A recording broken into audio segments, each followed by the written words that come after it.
आज हम आपको लेकर चलते हैं मंगल की वीरान दुनिया में, जहां पर हम मंगल की वीरान पड़ी दुनिया को रियल तस्वीरों के माध्यम से देखेंगे। और इस यात्रा में हमारी मदद करेगा क्यूरोसिटी रोवर, जो पिछले 10 सालों से मंगल ग्रह की भयानक दुनिया में रहकर हमें जानकारी और फोटो भेज रहा है। आज हम देखेंगे कि आखिर इसने 10 सालों में वहां पर ऐसा क्या देखा था। इसने अपने सफर में रात के समय भी कई ऐसे नजारे देखे जो नई दुनिया में काफी डरावने थे। मंगल की जमीन पर चमचमाती चीज से लेकर सब कुछ देखा था। इसने कैसे वहां पर पानी के सबूतों को ढूंढा, इसके बाद इसके साथ क्या घटना हुई कि इसने नासा को सिग्नल भेजने बंद कर दिए, और फिर वैज्ञानिकों ने इसे वापस जिंदा कैसे किया। तो चलिए फिर आज क्यूरोसिटी रोवर के साथ बहुत लंबी जर्नी पर निकल पड़ते हैं, और यह यात्रा हम रियल तस्वीरों के साथ करने वाले हैं। आप देख रहे हैं फ्यूचर साइंस यूट्यूब चैनल। ब्रह्मांड की ऐसी लंबी डॉक्यूमेंट्रीज देखने के लिए इस चैनल को सब्सक्राइब कर सकते हैं। तारीख थी 6 अगस्त 2012। यह वही दिन था जब क्यूरोसिटी रोवर मंगल की जमीन पर सक्सेसफुली उतर गया था, जो इस मुसाफिर के लिए बिल्कुल अनजान दुनिया थी। और उसी समय द मार्स रिकनसेंस ऑर्बिटर बिल्कुल परफेक्ट जगह पर था, जिसकी वजह से उसने इस लैंडिंग की बहुत ही ज्यादा कमाल की तस्वीरें खींची, जो आप अपने सामने देख सकते हो। यह लैंडिंग इतनी भी आसान नहीं थी, लेकिन फिर भी यह मंगल ग्रह की जमीन पर उतर गया। इसके बाद इस मंगल रोवर ने पहली बार अपनी आंख खोली, और पहले तो इसका काम था माउंट शार्प पर चढ़ना, जो कि इसके पास सबसे बड़ा पहाड़ था। लेकिन इस पहाड़ पर चढ़ने से पहले यह बहुत ही इंटरेस्टिंग लोकेशन पर पहुंचा, जिस जगह को उसके डिसेंट स्टेज ने उड़ा दिया था। दरअसल मंगल जो है, उसका एटमॉस्फेयर बहुत ज्यादा पतला है, जिसकी वजह से बस पैराशूट उसकी प्रोडक्शन नहीं कर सकता। इसलिए सारे रोवर में डिसेंट स्टेज होता है, जो कि उनकी लैंडिंग में मदद करता है। और जब ये वहां पर गया जहां पर इसके डिसेंट स्टेज ने लैंडिंग करवाई थी, उस जगह को गॉलबर्न स्कोर कहा जाता है, जहां पर कुछ पत्थर मिले थे जिसे सेडिमेंट्री रॉक समझा जा रहा है, यानी कि वह पत्थर जो कि पानी के फ्लो द्वारा बनते हैं, और ये मंगल की मिट्टी में दबे हुए थे। पर डिसेंट स्टेज के ब्लास्ट ने इनको बाहर निकाल दिया। और यह 2012 की बात है, जब वैज्ञानिकों को यह नहीं पता चला था कि मंगल पर मिलियन साल पहले पानी मौजूद था। इसलिए यह काफी बड़ा खुलासा था। इसके बाद यह मंगल के 16वें दिन उस माउंट शार्प की सतह पर बने डिजाइन को कैप्चर करता है। और यह डिजाइन एक और ग्रुप है कि यहां पर से कभी पानी बहता होगा। इसके बाद 27वें दिन में क्यूरोसिटी रोवर और एक जियोलॉजिकल फॉर्मेशन के पास जाता है, जो बताता है कि यहां से कभी पानी बहता होगा। इस जियोलॉजिकल फॉर्मेशन को सेडिमेंट्री कॉन्ग्लोमरेट कहा जाता है, और यह निरंतर बहते पानी की वजह से बन जाता है। धरती पर भी जहां पर पानी बहता है, उसके नीचे ऐसा फॉर्मेशन बन जाता है। फिर नासा ने एक बार उनके रोवर की कंडीशन चेक की और देखा कि टायर बहुत सही सलामत काम कर रहा है। इसके बाद मंगल के 39वें दिन क्यूरोसिटी रोवर और एक प्रमाण के पास पहुंचता है, जो यह बताता है कि सच में मार्शियन सरफेस में एक वक्त पानी बहता होगा, क्योंकि यहां पर बेडरॉक जो है वह बाहर निकला हुआ था और उसका शेप सर्कुलर था, जो कि तब होता है जब बहुत फोर्स वाला पानी किसी सरफेस पे कई सालों तक बहता रहे। इसी के साथ इसके आजू बाजू छोटे मोटे पेबल्स भी थे, जो कि निरंतर चलते पानी में जमा किए होंगे। और अगर यह प्रूफ काफी नहीं था कि मार्स पर कभी पानी बहता था, तो इसके बाद इन सारे लोकेशन के डायरेक्शन को चेक किया गया, और आप देख सकते हो कि यह एक ही तरफ जा रहा है, बिल्कुल किसी नदी की तरह। उसके बाद अभी आप ये जो नक्शा देख रहे हो, ये बताता है कि हमारा क्यूरोसिटी रोवर अब तक कितना सफर तय कर पाया है। और उसके बाद हमारे क्यूरोसिटी रोवर ने एक और बार माउंट शार्प की एक कमाल की तस्वीर भेजी, जो कि इसकी हाइट को और भी ज्यादा अच्छे से बताता है।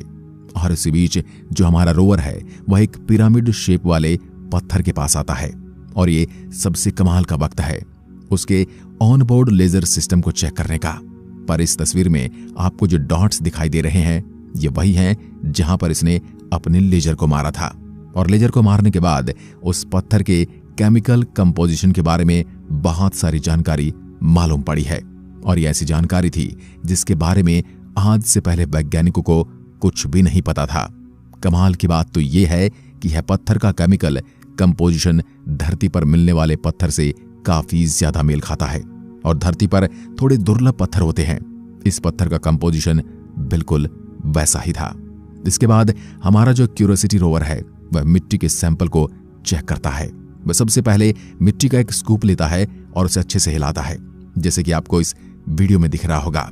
यह इसलिए किया जाता है ताकि इसे सील करने में आसानी हो और उसे बस थोड़ा सा फिल्टर करके सील कर दिया जाता है ताकि उसे आगे एग्जामिन किया जा सके।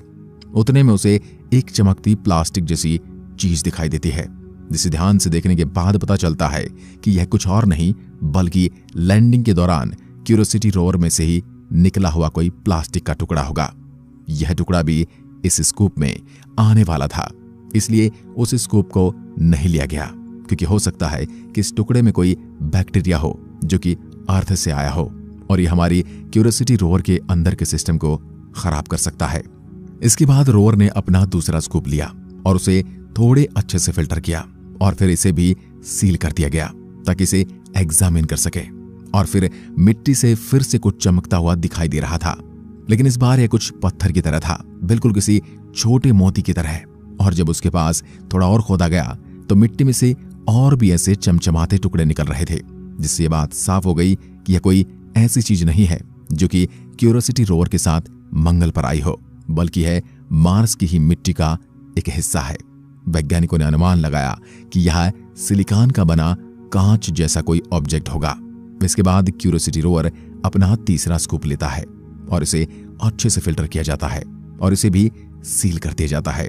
इन सारी चीजों को एग्जामिन करने के बाद पता चलता है कि इस मिट्टी में पानी जैसी नमी भी मौजूद है, इसलिए मंगल पर यह जितना चमकीला लाल दिखता है उतना है नहीं, क्योंकि जब क्यूरियोसिटी रोवर ने मंगल के सरफेस के नीचे मिट्टी ली थी तो वह बाहर की मिट्टी से डार्क कलर की थी, बिल्कुल जैसी धरती पर होती है।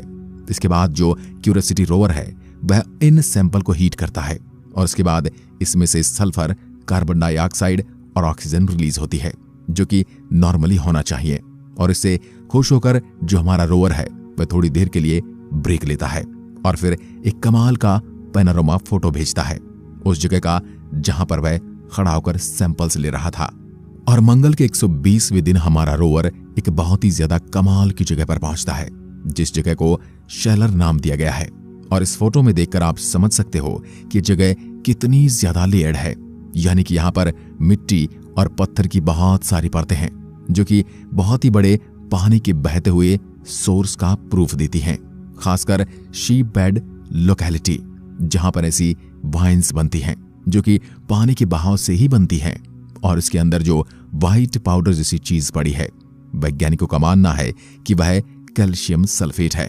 फिर हमारा रोवर एक खुली जगह पर पहुंच जाता है जिसे येलो नाइफ बे नाम दिया गया है। यहां पर भी बहुत बड़े पत्थर मिले, जिसे एग्जामिन करने और सही से देखने के बाद पता चलता है कि यह ऐसे पत्थर हैं जिन पर मिनरल्स का प्रिसिपिटेशन हुआ होगा, जो कि पानी होने के ऊपर सीधा दावा करता है। दोस्तों, मंगल पर जो सबसे पहला रोवर गया था, मार्स पाथफाइंडर, उसमें बहुत ही ज्यादा कम फीचर्स थे। उसका बस एक ही काम था, वह था मार्स के रास्ते को ढूंढना और फिर आगे आने वाले किसी भी रोवर के लिए एक नक्शा तैयार करना और एक रास्ता बताना। इसलिए तभी उनके लिए इसकी लैंडिंग ही जंग जीतने के बराबर थी। लेकिन इसके बाद आने वाले सारे रोवर पर अलग अलग सिस्टम ऐड की गई, जैसे कि टेक्नोलॉजी आगे आगे बढ़ती गई है। वैसे ही 2011 में छोड़ा गया जो क्यूरियोसिटी रोवर था, उसमें एक ड्रिलिंग मशीन भी मौजूद है ताकि पत्थर को और जमीन को ड्रिल करके उसके अंदर से भी इंफॉर्मेशन निकाली जा सके। मॉडलिंग करने के लिए एक बहुत ही ज्यादा फ्लैट बेड रॉक को चुना गया था, जो कि जॉन क्लेन नाम के लोकेशन पर बना हुआ है। इसके बाद जैसे ही वो ड्रिलिंग करने जा रहा था, तब क्यूरियोसिटी रोवर को एक टूटा हुआ पत्थर का टुकड़ा मिला, जिसे टिनटिना नाम दिया गया।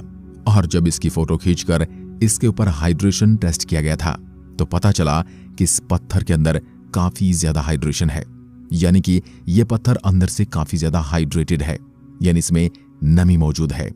इसके बाद पहली बार टीम ने क्यूरियोसिटी रोवर को पूरी रात काम करने के लिए कहा था, और यह सबसे पहली तस्वीर है जो कि मार्स के सरफेस की रात को खींची गई थी।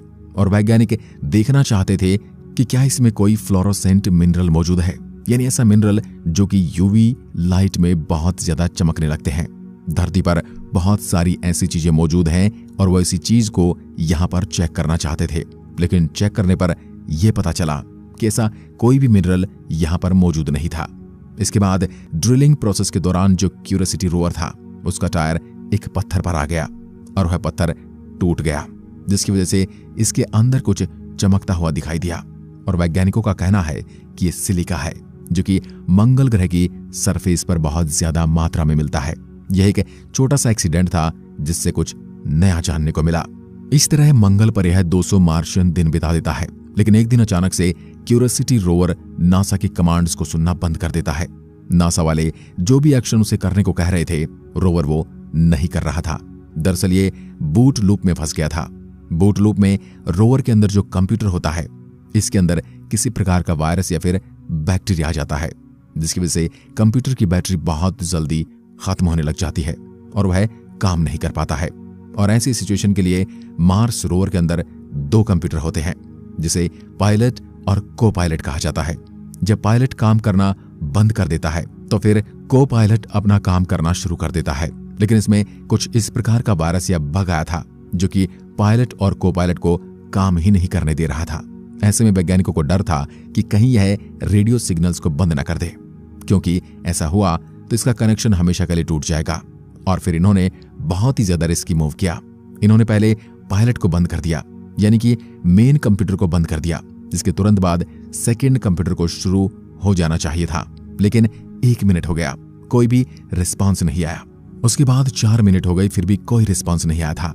इनको लगा कि अब इनका कनेक्शन इससे टूट जाएगा, पर कुछ ही देर में क्यूरियोसिटी रोवर ने सिग्नल का रिस्पॉन्स दिया और अब को पायलट क्यूरियोसिटी रोवर को कंट्रोल कर रहा था।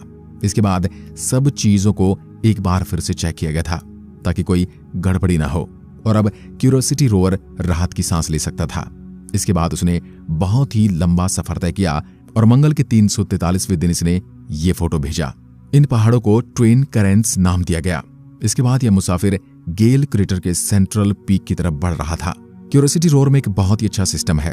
यह अर्थ पर से कंट्रोल किए जाए बिना एक फिक्स किए गए राह पर कॉन्टिन्यूअसली चल सकता है, यानी कि अपने आप बिना किसी ऑर्डर के चल सकता है। अगर इसे कोई फिक्स रूप दे दिया जाए तो ऐसा सिस्टम बाकी रोवर्स में नहीं था। इसीलिए क्यूरियोसिटी रोवर काफी हाईटेक माना जाता था और इससे काफी टाइम भी बचता है। और आज भी जो क्यूरियोसिटी रोवर है वह अभी डब्ड डार्विन तक पहुंच चुका है। डार्विन के दक्षिण में कुछ आउटक्रॉप्स हैं जिसके बारे में वैज्ञानिक जानना चाहते हैं, और यहां पर खड़े होकर फिर से एक बार क्यूरियोसिटी रोवर ने अपना मुंह माउंट शार्प की तरफ मोड़ा है और इस विंटेज पॉइंट से उसे माउंट शार्प के बेस के बारे में और पास से जानने का मौका मिला है।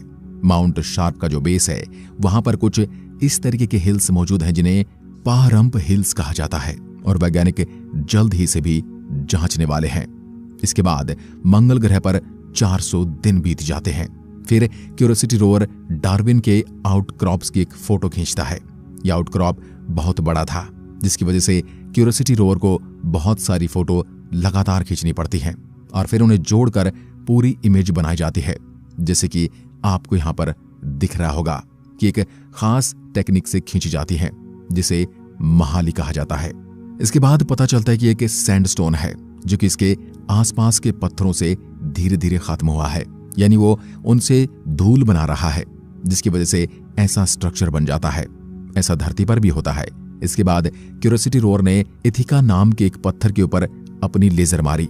इसमें एक खास बात यह है कि क्यूरियोसिटी रोवर 1 लाख बार अपनी लेजर यूज कर चुका है और 1 लाख वाला नंबर इसी पत्थर का था। इस पर लेजर शूट करने के बाद पता चला कि कोई खास पत्थर नहीं है, ये भी एक नॉर्मल मार्शियन वॉल्केनिक रॉक है। क्यूरियोसिटी रोवर जैसे यहां से 4.8 किलोमीटर का सफर तय करता है तो उसके बाद क्यूरियोसिटी रोवर की हालत खराब होने लगती है।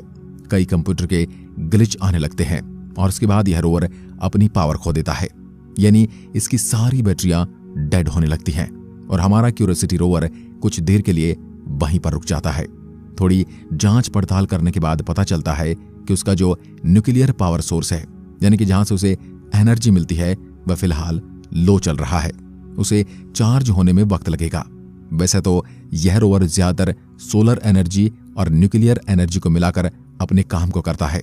दिन के दौरान सोलर और रात को न्यूक्लियर पर, कभी कभार यह दिन में भी न्यूक्लियर एनर्जी का इस्तेमाल करता है और वही फिलहाल कम चल रही थी। और इससे बड़ी प्रॉब्लम तो तब पता चली जब चेकअप के दौरान क्यूरियोसिटी रोवर के टायर को देखा गया। इसके टायर बहुत ही बुरी तरीके से डैमेज हो चुके थे। आप देख सकते हैं इन टायर में कितना ज्यादा फर्क आ चुका है। ये टायर पूरे मेटल के होते हैं, इसलिए कभी भी यह पत्थर जैसी चीजों से टकराते हैं तो इसमें काफी डैमेज आ जाता है। और मंगल ग्रह पर तो पूरे पत्थर ही पत्थर भरे हुए हैं। 469वें दिन को एक टोटल बॉडी चेकअप किया गया था, जिसमें टायर की हालत को देखा गया। और वैज्ञानिकों का कहना था कि उन्हें पहले से पता था कि मंगल पर जाने के बाद इस रोवर के टायर को काफी ज्यादा नुकसान होगा, लेकिन उन्हें नहीं पता था कि नुकसान इतना ज्यादा होगा। यह बड़ी प्रॉब्लम इसलिए भी है क्योंकि जो एनर्जी सोर्स होता है वह अगर खत्म हो गया है तो उसे रिफिल करने के कई तरीके होते हैं। न्यूक्लियर पावर सोर्स और सोलर पावर सोर्स अपने आप थोड़े वक्त में चार्ज हो जाते हैं, लेकिन टायर को ठीक करने के लिए वहां पर किसी को जाना पड़ेगा, जो कि उस वक्त बिल्कुल इम्पॉसिबल सा था। इसलिए वैज्ञानिकों ने सोचा कि अब वह पथरीला नहीं बल्कि स्मूथ सैंड वाले रास्ते को चुनेंगे। माउंट शार्प तक ऐसे जाने में काफी वक्त लगेगा, पर यह क्यूरियोसिटी रोवर के लिए ज्यादा महफूज होगा। 514वें दिन को क्यूरियोसिटी रोवर एक टारगेटेड एरिया के पास आता है जिसका नाम हैरिसन है। इस पर कुछ क्रिस्टल जैसी चीजें थी, जिसे जांच करने के बाद पता चला कि वह एक मिनरल है जिसे फेल्डस्पार कहा जाता है। साथ में इसमें जो डार्क टाइप का मटेरियल दिख रहा है वह पायरोक्सिन है, जो कि नॉर्मल बेसाल्ट रॉक से मिलता है, यानी कि ज्वालामुखी पत्थर है। फिर 526वें दिन में क्यूरियोसिटी रोवर के सामने एक और मुसीबत आ जाती है। जैसे कि हमने आपको पहले बताया था कि इसके रास्ते को चेंज कर दिया गया है ताकि इसे डैमेज कम हो, और इसकी वजह से इसे स्मूथ सैंड में से गुजारा जा रहा था, जहां पहुंचने के लिए डिंगो गैप को पार करना पड़ता है, जो कि एक रेत का टीला है। और उसके बाद का रास्ता काफी स्मूथ है, लेकिन डर इस बात का है कि हो सकता है कि इसे पार करते वक्त क्यूरियोसिटी रोवर इस रेत के टीले में फंसे। और यह कुछ नया नहीं है। क्यूरियोसिटी रोवर से पहले स्पिरिट रोवर मार्स पर गया हुआ था, जो कि कुछ इस तरह मिट्टी में फंस गया और उसका काम तमाम हो गया। और इसलिए नासा के वैज्ञानिक बहुत ही ज्यादा सोच समझकर क्यूरियोसिटी रोवर के लिए रास्ता बना रहे हैं यहां से गुजरने के लिए। और जब वह रास्ता बना रहे थे तब एक रात हो गई थी और फिर क्यूरियोसिटी रोवर सितारों को देखने लगा। और जब उसने मार्शियन इवनिंग स्टार को देखा तो यह कुछ और नहीं बल्कि हमारा प्लेनेट अर्थ है।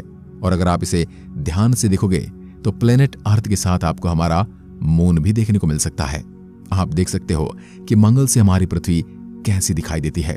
वाकई अमेजिंग है। और फिर 535वें दिन को रात में ही क्यूरियोसिटी रोवर अपने सफर को तय करने लगता है और वह डिंगो गैप के ऊपर से जाने लगता है। वैज्ञानिकों को इस चीज का डर था, वैसा कुछ भी नहीं हुआ और हमारा क्यूरियोसिटी रोवर काफी अच्छे तरीके से इसको पार कर लेता है।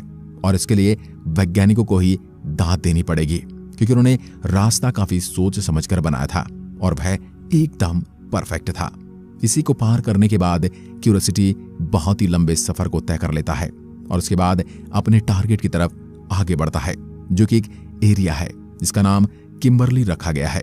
यहां पर पहुंचने के बाद क्यूरियोसिटी रोवर को कई पत्थर दिखते हैं जो कि नीचे की तरफ झुके हुए हैं और माउंटेन शार्प की तरह इशारा कर रहे हैं। इसके शेप और पत्थर जिस तरीके से टूटे हुए हैं, ये देखकर वैज्ञानिकों ने अनुमान लगाया है कि ये पहले के डेल्टाज की निशानी है। अगर आपको डेल्टा क्या होता है ये नहीं पता है तो समझ लीजिए एक प्रकार से पानी का सोर्स है। और इससे वैज्ञानिकों ने यह अनुमान लगाया है जो गेल क्रेटर था वह किसी समय में बहुत ही बड़ी लेक हुआ करता था। इसके बाद यह क्रेटर बना। फिर 580वें दिन को इसके बारे में और भी बारीकी से जाना गया और यहाँ के कई पत्थरों की भी जांच की गई। इसके बाद 589वें दिन में क्यूरियोसिटी रोवर अपने से थोड़ी दूर बहुत ही ज्यादा चमकीली रोशनी को कैद करता है। इसे देखने के बाद वैज्ञानिक काफी ज्यादा चौंक गए थे और जब यह फोटो पब्लिक की नजर में आई तो सबका निशाना बस एक ही तरफ था। जी हाँ, सबका कहना था कि यह कोई एलियन है या फिर इनको कोई स्पेसशिप है जो दूर से रोशनी कर रही है। पर नासा के वैज्ञानिकों का कहना था कि ऐसा बिल्कुल नहीं है। ऐसा दिखने के पीछे दो कारण हो सकता है। सबसे पहला कि यह कोई कॉस्मिक रे हो सकती है। कॉस्मिक रे छोटे पार्टिकल होते हैं जो कि यूनिवर्स में घूमते रहते हैं और हो सकता है वैसा ही कोई कॉस्मिक रे कैमरा के लेंस पर आकर लग गया हो, जिसकी वजह से ऐसी रोशनी यहां पर देखी गई हो। इसी के साथ हो सकता है कि यहां पर बहुत सिंपल सा रिफ्लेक्शन हो, क्योंकि सेम जगह पर सेम टाइम पर जब दूसरे कैमरे से फोटो खींची गई थी तो उसमें रोशनी नहीं दिखी थी। दरअसल इसमें दो कैमरे हैं जो एक साथ में काम करते हैं और दूसरे कैमरे में कुछ नहीं दिखता, इसलिए वैज्ञानिकों का कहना है कि यह यकीनन एक कॉस्मिक रे होगी। अब आप में से कई लोग सोच रहे होंगे कि ऐसा रे धरती पर क्यों नहीं होती। दरअसल धरती का मैग्नेटोस्फीयर यानी कि मैग्नेटिक फोर्स बहुत ज्यादा है, जिसकी वजह से हम इससे सेफ हैं। पर मंगल ग्रह पर ऐसा नहीं है, जिसकी वजह से यहाँ पर कई बार कॉस्मिक रे आती रहती है। इसके बाद उसने इस जगह पर और भी कई सारी रिसर्च और यहाँ से बढ़ने से पहले उसने यह फोटो भेजा जो कि यहीं का है और बताता है कि कैसे पहले यहाँ पर एनसाइंट सेंडिमेंट हुआ करता था, यानी कि पानी का फ्लो। और इसमें आपको पीछे जो बड़ा सा पहाड़ दिखाई दे रहा है यही है माउंट शार्प। इसके बाद 597 मार्शियन दिन में नासा का मार्स ऑर्बिटर बिल्कुल हमारे क्यूरियोसिटी रोवर के ऊपर से गुजरा था और तभी उसने ये फोटो भेजी थी। क्या आपको इसमें क्यूरियोसिटी रोवर दिख रहा है? यह जो ब्लू डॉट दिखाई दे रहा है और कुछ नहीं है बल्कि क्यूरियोसिटी रोवर है। इसके बाद वह बहुत ही ज्यादा फ्लैट और अच्छे से पत्थर के पास आता है, जो कि बहुत ही अच्छा स्पॉट है ड्रिल करने के लिए। यहां पर अब ड्रिल किया जाता है। पहले छोटा सा ड्रिल किया जाता है और उसके बाद फुल स्केल ड्रिल किया गया। और इस फोटो में आपको यह जो होल दिखाई दे रहे हैं यह लेजर से किए गए हैं ताकि इसके कंपोजिशन को और अच्छे से पता किया जा सके। और इसके बाद जो डेटा मिला है उसे यह पता चला है कि यहां से किसी टाइम में पानी फ्लो हुआ करता था। फिर 648वें दिन को क्यूरियोसिटी रोवर सूरज की तरफ देख रहा होता है और इसे देखते वक्त यह बहुत ही ज्यादा इंटरेस्टिंग चीज नोटिस करता है। सूरज के सरफेस पर दो डॉट होते हैं। पहले कुछ देर तो वैज्ञानिक भी सोचते कि आखिर ये क्या। उसके बाद उनका कहना है कि यह मर्क्यूरी है और उसके बाजू में डॉट है वह सनस्पॉट है जिसके विजन को रोक रहे हैं। 705वें दिन में ये पारहम्प हिल्स की तरफ अपना रास्ता बनाता है और यहां तक पहुंचने के लिए वो हिडन वैली से गुजरता है, जो कि एक नया रास्ता है ताकि टाइम को बचाया जा सके। लेकिन वह जैसे ही यहां जाता है उसके टायर यहां स्लिप होने लगते हैं क्योंकि यहां की मिट्टी बहुत सिल्की है, जिसके बाद वैज्ञानिकों को डर था कि यह कहीं फंस न जाए। अब आज हम इस वीडियो में यहीं पर ठहरेंगे। आगे के एपिसोड में हम जानेंगे कि वैज्ञानिकों ने क्या किया और वह क्यूरियोसिटी रोवर को कैसे वहां से बाहर लेकर आए। इस बीच उनका सामना कई सारी मुसीबतों से हुआ और आखिरकार वो अपनी लोकेशन पर कैसे पहुंचा। वहां उसने बहुत कमाल की चीज देखी। तो जानने के लिए आप हमारे चैनल फ्यूचर